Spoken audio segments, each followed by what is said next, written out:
Oi pessoal, sejam muito bem-vindos a mais um vídeo do canal. Hoje eu vou trazer mais um caso criminal, então se você gosta desse tipo de conteúdo, desse tipo de informação, já se inscreve para ficar por dentro sempre que sair vídeo novo e também não esquece de deixar o like no final do vídeo se você gostar do conteúdo. Lembrando que a gente está quase batendo a marca de 10 mil inscritos e assim que eu bater eu vou fazer o terror em dobro aqui no canal, lançar 4 vídeos na semana, então se você quer ajudar o canal e não está inscrito, já se inscreve e indica o canal também para algum amigo que você sabe que gosta desse tipo de conteúdo. Então é isso, eu vou puxar a vinheta e vamos para o caso de hoje.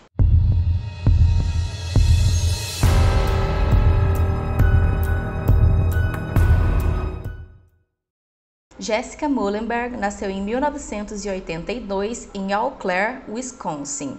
Ela é filha de Monica e Dale e também tinha um irmão. O começo da infância da Jessica foi normal, assim como qualquer outra criança, porém quando ela tinha apenas 5 anos de idade, seu pai e sua mãe se divorciaram. Então, ela e seu irmão passaram a viver com a mãe durante a semana e passavam os fins de semana com o pai.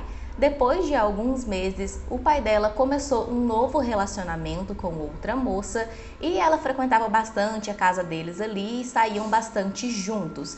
Então, quando o pai dela queria sair com essa nova namorada nos fins de semana e ela e o irmão estavam na casa dele, ele chamava o atual sogro, no caso o pai dessa namorada, para tomar conta das duas crianças. Então, nessa época, Jessica, como eu disse, tinha apenas 5 anos de idade, foi quando todo o trauma da vida dela começou a acontecer. Ela, ainda sendo tão novinha assim, começou a ser molestada por esse homem que estava ali, na verdade, para tomar conta dela e fazia o completo oposto. Ele começou a passar a mão de forma inapropriada nela e também obrigar ela a tocar ele de forma também inapropriada, abusando e molestando ela. Isso durou bastante tempo aí da infância dela, né? Enquanto o pai dela estava namorando com essa moça, sempre ele deixava ela e o irmão com esse homem. Ela nunca disse nada, até porque ela era muito nova, ela nem entendia direito o que estava acontecendo, mas já começou aí desde tão novinha a sofrer esse tipo de abuso. Depois de um tempo, a mãe da Jessica também entrou em um novo relacionamento, então o padrasto foi morar com ela junto com a mãe e o irmão. Eles viviam bem, né? Pelo menos na casa da mãe dela, ela tinha um pouco mais de paz. Porém, em 1991, ela estava com 9 anos de idade e um homem se mudou para o lado da casa dela, um novo vizinho. Esse homem se chama Steve Oliver e rapidamente ele começou a fazer uma amizade ali na vizinhança porque ele tinha um filho com mais ou menos a mesma idade da Jessica. Então ele começou a convidar as crianças ali das casas ao redor para frequentar a casa dele e fazer amizade com o filho dele, já que eles eram novos na vizinhança ali, né? Para fazer o filho dele ter amizades. Esse homem, ele estava sempre bem vestido e ele era professor de redação e inglês, então ele passava uma confiança para as pessoas, né? Ele era ali pai solteiro, cuidava sozinho do filho, era professor, enfim, não tinha nada para se desconfiar dele. Então as crianças realmente frequentavam bastante a casa dele, o filho dele tinha vários amigos e uma dessas crianças era a Jessica. Como ele morava logo ao lado da casa dela, ela também passou a frequentar a casa dele e desenvolveu uma amizade muito grande com o filho dele. Porém, isso logo se transformou em um novo pesadelo na vida da Jessica, porque esse homem começou também a passar a mão nela de forma inapropriada quando ela ia na casa dele fazer essas brincadeiras. A Jessica já sofria abuso daquele outro homem, então ela já entendia o que era que estava acontecendo ali, mas ela mais uma vez não falou nada para a mãe nem para ninguém. As coisas foram piorando, ele começou a obrigar ela a tocar nele também e eventualmente começaram os abusos sexuais. Ele levava ela para a cozinha da casa ali, em um lugar afastado de onde as outras crianças estavam e obrigava ela a fazer essas coisas com ele e sempre ameaçava muito ela. Tanto ele quanto o outro homem, né, o marido da madrasta dela, ameaçavam bastante ela, dizendo que se ela contasse alguma coisa para qualquer pessoa, eles iriam matar ela e também a família dela. E ela tinha apenas 9 anos, né? 5 anos, na verdade, quando isso começou a acontecer com ela. Então ela já tinha todo esse trauma dentro de si. Uma vez a Jéssica tentou reagir a um dos abusos do Steven quando ela estava na casa dele. Ela tentou fugir ali para que o abuso não acontecesse e na ocasião ele enfiou a ponta de uma faca na barriga dela, fazendo com que sangrasse bastante. Ela ficou, é claro, desesperada e muito apavorada porque ele sempre ameaçava realmente ela de morte e quando ela tentou fazer alguma coisa, ele deu ali uma facada na barriga dela. Então ela ficou bastante assustada, ele mais uma vez ameaçou ela e disse que da próxima vez ele iria de fato matar ela se ela fizesse alguma coisa e ordenou para ela fazer um curativo ali para que ninguém visse, que ela não era para ela contar para ninguém aquilo que ele tinha feito com ela, né? Esse machucado que ele tinha feito nela. Então ela que já tinha bastante medo, uma única vez que ela tentou fazer alguma coisa, tentou reagir de alguma forma, ela sofreu desse jeito, então ela ficou ainda mais assustada. Outra coisa é que o Steven também agredia bastante ela, sempre de forma que não deixasse tantas marcas para que ninguém percebesse, principalmente a mãe, né? Batia nas pernas, na barriga, em lugares que ela podia colocar uma roupa e esconder. E sempre também dizendo que se ficasse alguma coisa era para ela esconder, porque se alguém descobrisse, ele iria fazer uma maldade com ela e com a família. Depois que isso tudo começou a acontecer, é claro que ela tentava evitar de ir na casa dele, ela não queria mais ir, mas como ela não contava nada para a mãe dela, ela não tinha meio que uma desculpa para dar para não ir na casa dele. Então ele ia lá, todo amistoso, né? E convidava ela para brincar com o filho, falava sobre a amizade que ela tinha com o filho dele. E ela ficava até com medo de negar, de não ir e ele acabar fazendo alguma coisa com ela. Então ela sempre acabava cedendo e ia e passava novamente por todo esse pesadelo. Durante esse tempo que isso acontecia, o pai da Jéssica acabou terminando aquele relacionamento com aquela moça e ela se sentiu bastante aliviada porque agora ela não teria mais que ver aquele homem que fazia aquilo com ela na casa do pai, né? Então, pelo menos nos fins de semana, na casa do pai, ela estaria livre. Porém, isso não durou por muito tempo, porque como agora o pai dela estava solteiro, morando sozinho, ele passou a dividir a casa com um colega deles. Os dois moravam juntos ali, cada um com o seu quarto e o resto da casa em comum para os dois. E aí o pai dela começou a fazer essa mesma coisa, de que quando ele precisava fazer alguma coisa, sair, que não podia levar as crianças, ele deixava esse homem tomando conta dela e do irmão dela mesmo, eles sendo tão novinhos. Isso é uma coisa que eu achei bastante estranha, ele deixar os filhos tão novos, ainda mais que tinha uma menina também, a gente sabe o quanto é perigoso para menina, principalmente, ficar com pessoas estranhas, e ele deixava ela com esse homem quando precisava fazer alguma coisa. E novamente esse homem também começou a abusar dela da mesma forma, primeiro com toques em lugares inapropriados e depois evoluindo para o abuso realmente. Ela mais uma vez voltou a sofrer calada, não contou para ninguém, nem para o pai, nem para a mãe. Isso infelizmente já estava virando uma coisa que fazia parte da rotina dela. Mais algum tempo se passou e o pai dela arranjou uma nova namorada e depois de um tempo eles resolveram se casar. Então, com esse casamento, a namorada ia morar com o pai dela e o amigo dele teve que deixar a casa.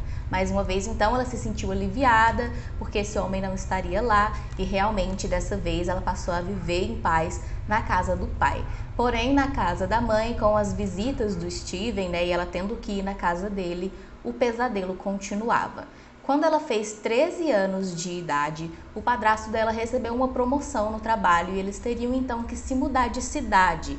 Não era uma cidade tão longe, mas mesmo assim ela ficou super empolgada, super feliz, porque mudando de cidade, ela se livraria também do Steven e finalmente teria paz, né, de todos aqueles homens que faziam essas monstruosidades com ela.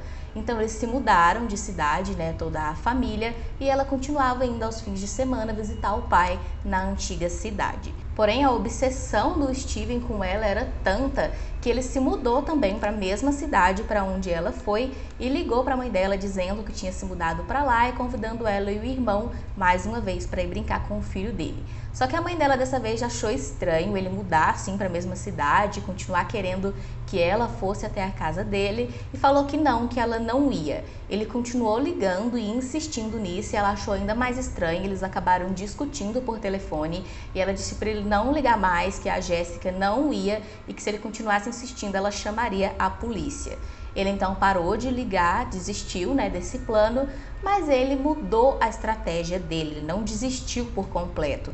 Ele voltou para a cidade dele e dessa vez arrumou uma casa bem próximo à casa do Dale, que é o pai da Jéssica, porque ele sabia que todos os fins de semana ela passava com o pai, então ele ainda ia ter acesso a ela nos fins de semana. Ele se mudou para a próxima casa do pai dela, começou a fazer amizade nele, encontrou ele no parque, começaram a conversar e ele se apresentou como sendo um professor de redação e de inglês. E ele disse também que ele era uma espécie de olheiro de editoras de livros.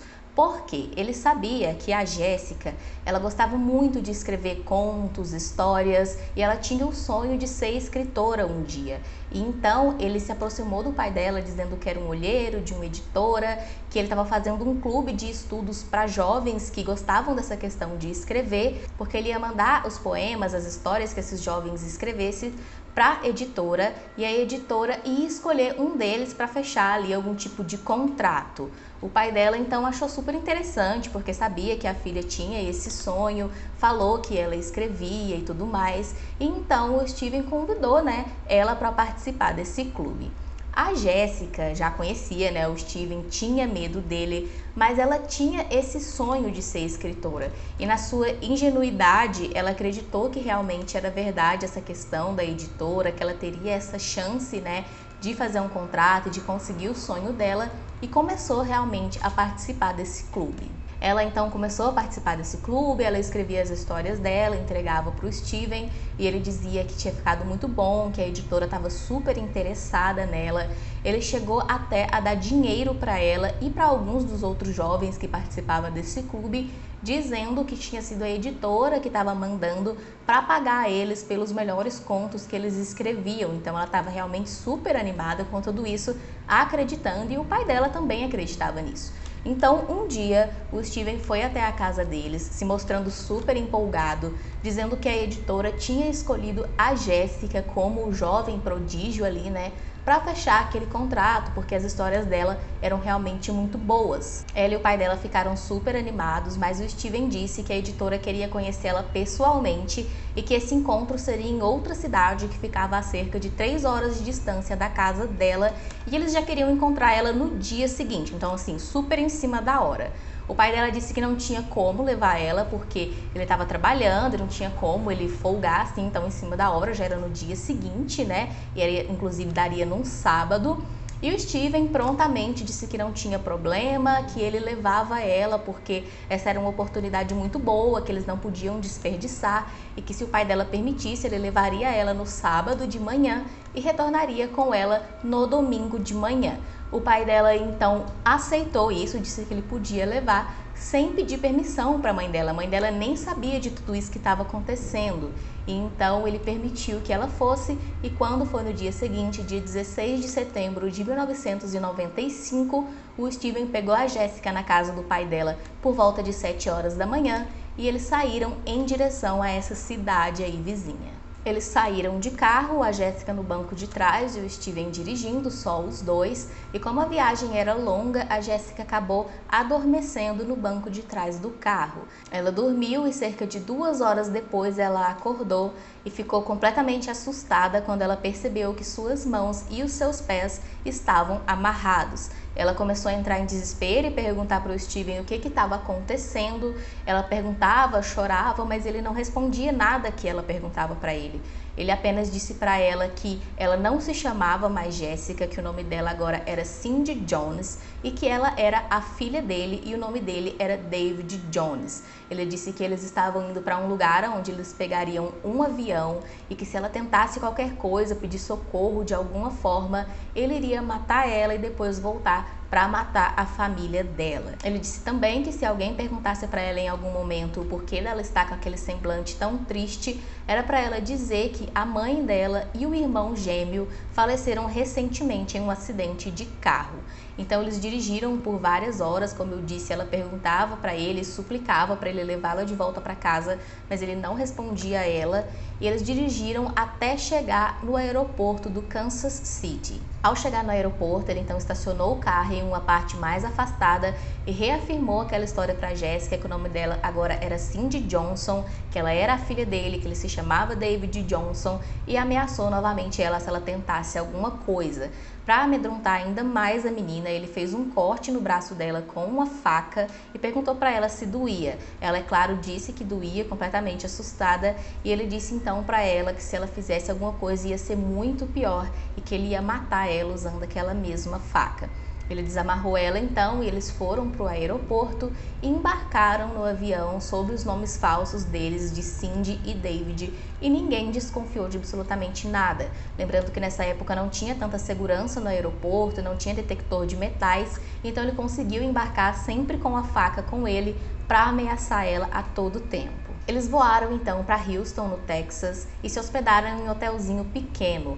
Lá ele logo cortou bastante os cabelos da Jéssica e tingiu de preto, e também deu algumas roupas bem largas para ela passar a usar para poder disfarçar ela, né? Ela também passou a usar boné ali, meio que fingindo que ela era um menino. Eles ficaram ali por alguns dias, mas ele não estava se sentindo muito seguro, então eles mudaram e foram para um outro hotel que era ainda mais afastado e com menos pessoas. Nesse hotel, ele se apresentou para a gerente como sendo o David e a sua filha Cindy e contou aquela história de que ele e ela tinham perdido, né? Ele tinha perdido a esposa e o filho em um acidente de carro e que a Cindy estava encontrando dificuldades para superar essa perda. Eles tinham se mudado para aquela cidade para recomeçar a vida.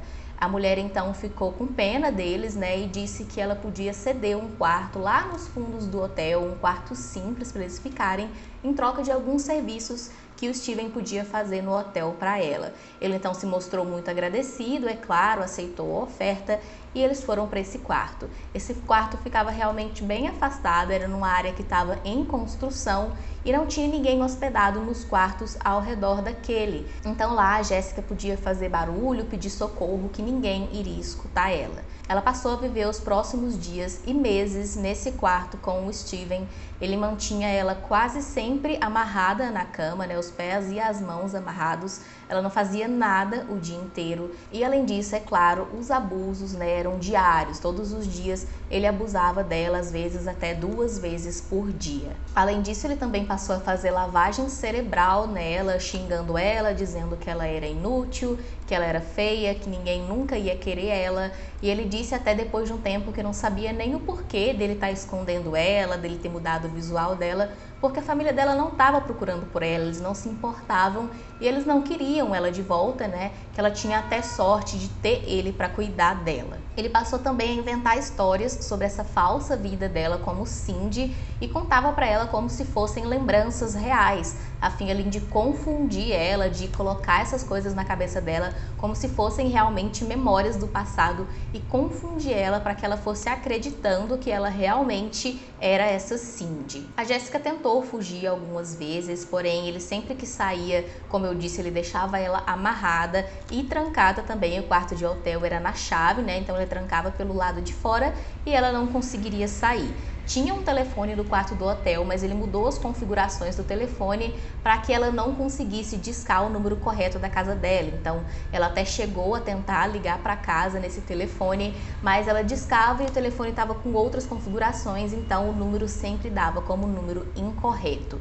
E sempre que ele desconfiava ou via ela fazendo alguma tentativa de fugir ou pedir socorro, ele batia muito, agredia ela muito violentamente. É tanto que ela ficou com vários ossos do rosto quebrados e ficou aí com o rosto desfigurado depois. Enquanto isso, quando o domingo de manhã chegou, que era o dia que a Jéssica deveria voltar para casa, ela não voltou e então o pai dela, preocupado, ligou para a mãe dela e disse que desconfiava que ela tinha fugido de casa. A mãe dela, é claro, não acreditou nisso e pressionou ele para ele falar a verdade. Então ele contou sobre a viagem dela com o Steven. A mãe dela, é claro, entrou em desespero, brigou bastante com o pai dela porque ela já achava o Steven um cara estranho e falou para ele desligar o telefone e ligar para a polícia imediatamente. Ele ligou então e começaram-se as investigações. Os policiais foram até a casa do Steven e descobriram que ele tinha dito para a ex-mulher que ele ia precisar deixar o filho com ela porque ele tinha recebido uma proposta de emprego em outra cidade e ia precisar se mudar. Mas a mulher não sabia, né, ao certo o endereço para onde ele tinha ido nem nada. Ele disse apenas que ele entrava em contato depois e ela não tinha maiores informações sobre o paradeiro dele. Depois de alguns dias, eles também encontraram o carro dele no estacionamento do aeroporto, mas como ele tinha embarcado com nomes falsos, tanto ele quanto a Jéssica, a polícia não conseguiu identificar se eles tinham pegado algum voo ou para onde eles tinham ido. Vários cartazes com as fotos da Jéssica e dele, além das características, foram distribuídos por toda a cidade e região, mas infelizmente nada nunca levava a eles, porque como eu disse, eles estavam em outra cidade, a 3 horas de distância da casa dela. 3 meses se passaram desde o sequestro da Jéssica e ela vivendo naquelas condições que eu citei, né? Sempre amarrada na cama, sofrendo abusos diariamente, xingamento, lavagem cerebral. Ele também deixava ela sem comida e sem água se ela fizesse qualquer coisa que desagradasse ele. Então ela estava sofrendo bastante e realmente já estava perdendo as esperanças de conseguir se livrar daquele pesadelo.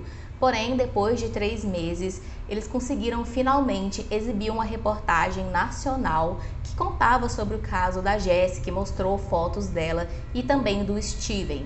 A gerente do hotel onde eles estavam hospedados assistiu a essa reportagem e ela não reconheceu a Jéssica por causa de toda a mudança, né, que o Steven tinha feito nela para realmente despistar qualquer pessoa que visse ela para não reconhecer. Mas ela reconheceu o próprio Steven, então ela ligou para a polícia e falou sobre esse homem suspeito que estava hospedado com uma criança no hotel dela.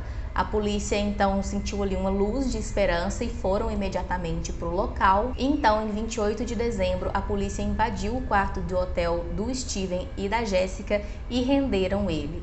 Quando eles estavam prendendo ele, a Jéssica se mostrou bastante assustada, começou a gritar porque que estavam fazendo aquilo com o pai dela, e eles disseram que tinham ido ali para resgatar ela, que ela era a Jéssica, e ela dizia que não, que ela era a Cindy, que aquele era o pai dela, e perguntava por que eles estavam fazendo aquilo com ela. Então ela se mostrou realmente bastante confusa, mostrando que toda a lavagem cerebral que o Steven tinha feito nela realmente já estava dando bastante certo, porque ela estava completamente confusa, sem se lembrar de quem realmente ela era. Então eles foram levados para a delegacia, lá eles mostraram para ela fotos dela, fotos da mãe, do padrasto, enfim, de toda a família e da vida verdadeira dela. E ela aos poucos foi se lembrando e foi realmente aceitando que ela era a Jéssica. A família dela foi avisada que ela foi encontrada e imediatamente voaram para poder encontrar ela e buscar e levar para casa.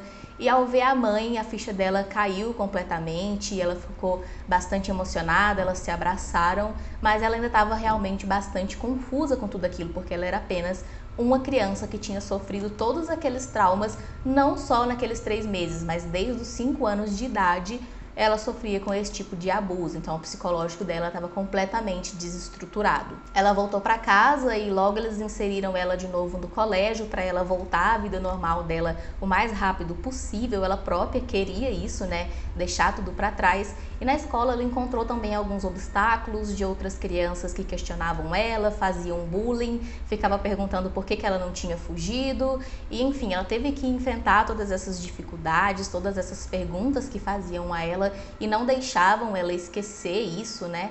Mas ela encontrou apoio em professores, em outras pessoas que ajudaram ela a superar e a seguir em frente e concluir, né, os seus estudos. Em junho do ano seguinte, 1996, o Steven foi a julgamento e foi condenado a 40 anos de prisão sem possibilidade de liberdade condicional. Durante o julgamento, seus advogados de defesa ainda tentaram alegar que a Jéssica tinha ido com ele por livre e espontânea vontade, mas é claro que isso não colou e ele foi condenado realmente aos 40 anos. Além disso, a Jéssica também contou sobre aqueles 2 outros homens que também tinham abusado dela e eles também foram condenados e presos. Eu não consegui encontrar dados sobre esses homens, nem nome, nem nada do tipo, só encontrei um lugar onde ela própria dizia, né, que esses homens foram condenados. A Jéssica foi agredida tantas vezes pelo Steven que ela sofreu, como eu disse, né, várias fraturas ali, vários ossos quebrados, e ela teve que passar por inúmeras cirurgias para reconstrução. Ao longo de 1 ano, ela chegou a fazer 10 cirurgias no rosto para reconstruir, que era onde ele mais batia nela. O tempo passou e a Jéssica concluiu os estudos, ela também se formou na faculdade, se casou e hoje vive com o marido e 2 filhos. o que é mais um milagre aí na história dela, porque depois de tudo que ela sofreu, os médicos disseram que ela tinha apenas 3% de chance de conseguir engravidar e ter um filho, e ela acabou conseguindo ter 2 filhos, então isso foi uma grande vitória para ela. Hoje ela vive bem na medida do possível ali, convivendo com todos os seus traumas, que de forma alguma uma pessoa que passa por isso consegue apagar, né? Consegue apenas ali através de tratamento, de acompanhamento psicológico, viver, né, de forma a conviver com tudo isso. E ela vive, né, falando sobre a história dela e usando isso para conscientizar as pessoas sobre os perigos que as crianças podem estar sofrendo em silêncio, para que as pessoas fiquem mais atentas e realmente observem esse tipo de coisa. Ela busca, através de tudo isso, fazer com que a história dela não se repita e que isso sirva pelo menos para proteger outras crianças de passarem pelo mesmo.